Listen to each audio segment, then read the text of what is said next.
क्या कोई नारा इतना खतरनाक हो सकता है कि उसे देश के खिलाफ युद्ध छेड़ना जैसा माना जाए?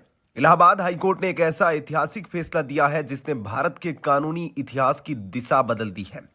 जिस शर्तन से जुदा के नारे ने पिछले कुछ सालों में देश में खौफ का माहौल पैदा किया था, अब उस पर न्यायपालिका का हथौड़ा चला है। जस्टिस अरुण कुमार सिंह ने इस फैसले में न केवल कानून की व्याख्या की है, बल्कि इस्लाम के वास्तविक स्वरूप और भारतीय संविधान की संप्रभुता के बीच के संबंधों को भी परिभाषित किया है।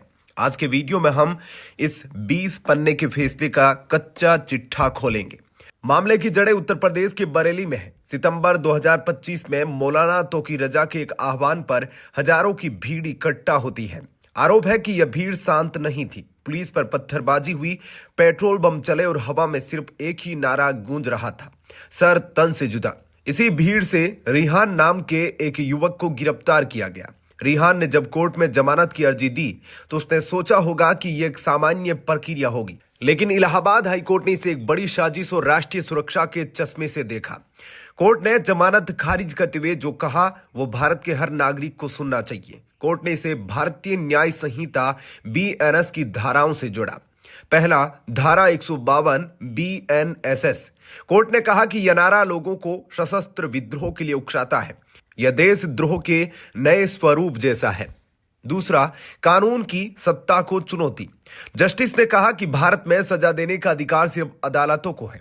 अगर कोई भीड़ सड़क पर खड़े होकर सिर काटने की बात करती है तो वह भारत के संविधान और न्यायपालिका को ठेंगा दिखा रही है। तीसरा, संप्रभुता और अखंडता। यह नारा सिर्फ धार्मिक नहीं बल्कि यह देश की संप्रभुता पर हमला है, क्योंकि यह भारत के कानून को मानने से इनकार करता है। इस फैसले की सबसे अनोखी बात यह थी कि जस्टिस अरुण कुमार सिंह ने इस्लाम के इतिहास का भी जिक्र किया। उन्होंने कहा, यह नारा न तो कुरान में है और न ही किसी हदीस में। यह एक राजनीतिक और कट्टरपंथी उपज है।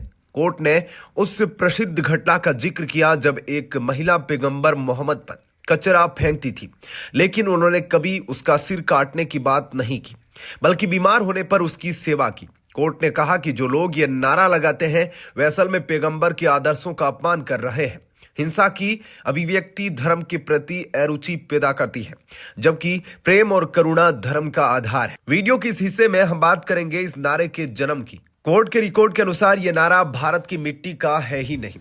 इस निंदा कानून के नाम पर पाकिस्तान में एक ईसाई महिला आशिया बीबी को फंसाया गया था। मुल्ला खादिम हुसैन रिजवी ने अपनी राजनीति चमकाने के लिए इस नारे को हथियार बनाया। हाईकोर्ट ने संकेत दिया कि भारत में इस नारे का आना एक सोची समझी और कट्टरपंथी विचारधारा का निर्यात है। अब आते हैं सबसे विवादास्पद हिस्से पर। नुपुर शर्मा विवाद के समय जब सुप्रीम कोर्ट ने मौखिक टिप्पणी की थी तब देश में बहस छिड़ गई थी, लेकिन अब इलाहाबाद हाईकोर्ट का यह लिखित फैसला भविष्य के सभी ऐसे मामलों के लिए नजीर बन गया है।